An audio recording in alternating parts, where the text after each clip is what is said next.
ദൈവത്തിന് സ്തുതി. പ്രഭാതകിരണത്തിലേക്ക് സ്നേഹവന്ദനം. ഭാഗം 1715. ഇന്ന് സെപ്റ്റംബർ മാസം 10-ാം തീയതി, 254-ാമത്തെ ദിവസത്തിലെത്തി. യേശുവിന്റെ അന്വേഷണം ഒരു നിലവാരമില്ലാത്ത, ആത്മാർത്ഥതയില്ലാത്ത, ഒട്ടും ആഴമില്ലാത്ത ഒരു കുശലാന്വേഷണമായിരുന്നു പറയാനായിട്ട് ഞാൻ ആരാണ്?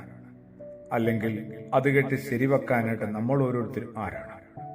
വിശുദ്ധനായ യോഹന്നാൻ ശ്ലീഹായുടെ സുവിശേഷം 5-ാം അധ്യായം, ബെഥെസ്ദ കുളക്കരയിൽ നടന്ന രോഗിയുമായിട്ടുള്ള കണ്ടുമുട്ടലാണ്.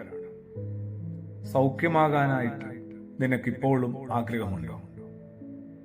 ഇപ്പോഴും നമ്മളില് ആഗ്രഹവും പ്രാർത്ഥനയും പ്രതീക്ഷയും പ്രത്യാശയുമുണ്ടോ? യാചിപ്പീൻ കിട്ടുമെന്നും, അന്വേഷിപ്പീൻ കണ്ടെത്തുമെന്നും, മുട്ടുവിൻ തുറക്കപ്പെടുമെന്നുമൊക്കെയുള്ള യേശുവിന്റെ വലിയ ആഹ്വാനം നമ്മളതിങ്ങനെ ശിരസിലേറ്റിട്ടുണ്ട്. മനസ്സിൽ നമ്മളിങ്ങനെ യാചിച്ചുകൊണ്ടേയിരിക്കുന്നു, അന്വേഷിച്ചുകൊണ്ടേയിരിക്കുന്നു. ഒടുവിലത്തേത് മുട്ടുവിൻ തുറക്കപ്പെടുമെന്നാണ്. 1 മുട്ടി 2 മുട്ടി പിന്നെ നമ്മൾ ചവിട്ടിപ്പൊളിക്കാനാണ് പലപ്പോഴും ശ്രമിക്കുക. സ്തുതികളാലും സ്തോത്രങ്ങളാലും നേർച്ച കാഴ്ചകളാലും ഒക്കെ ദൈവത്തെ പ്രീതിപ്പെടുത്താനും പ്രസാദിപ്പിക്കാനുമൊക്കെയായിട്ടുള്ള ശ്രമം പതിയെ നമ്മൾ ഭീഷണികളാൽ പേടിപ്പിക്കാനും കൂടി തുടങ്ങുന്നുണ്ട്. ഇപ്പോഴും നമ്മൾ പ്രതീക്ഷയോടെ കാത്തിരിക്കാനായിട്ട് പാകപ്പെട്ടവരാണ്. അങ്ങനെ പ്രതീക്ഷയോടെ കാത്തിരിപ്പാനായിട്ട് ഉള്ളില് അത്രത്തോളം കനപ്പെട്ട, വളരെ ശക്തമായ വിശ്വാസമുണ്ട്. നമ്മളൊക്കെ നമ്മുടെ ദുസ്സഹാവ അവസ്ഥയോട്, മോശപ്പെട്ട സാഹചര്യത്തോട് പതിയെ വിശ്വാസം നഷ്ടപ്പെട്ട്, പ്രതീക്ഷയില്ലാതായി, നിരാശയിലകപ്പെട്ട് നമ്മൾ പൊരുത്തപ്പെടുന്നുണ്ടാവും. അതുകൊണ്ട് തന്നെ അടിമപ്പെട്ട് കഴിഞ്ഞാൽ ഒരു കാര്യം ഉറപ്പാണ്, അസഹനീയമായ വേദന പോലും പതിയെ ആനന്ദകരമായി മാറും.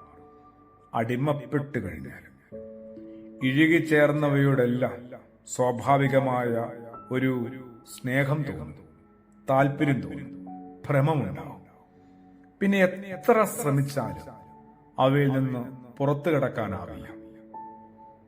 ശരിക്കും ഉണ്ടായിരുന്നു ആഗ്രഹമൊക്കെ, എങ്ങനെയെങ്കിലും രക്ഷപ്പെടണമെന്ന്. അത് ആദ്യകാല വിചാരങ്ങളാണ്, ആഗ്രഹങ്ങളാണ്.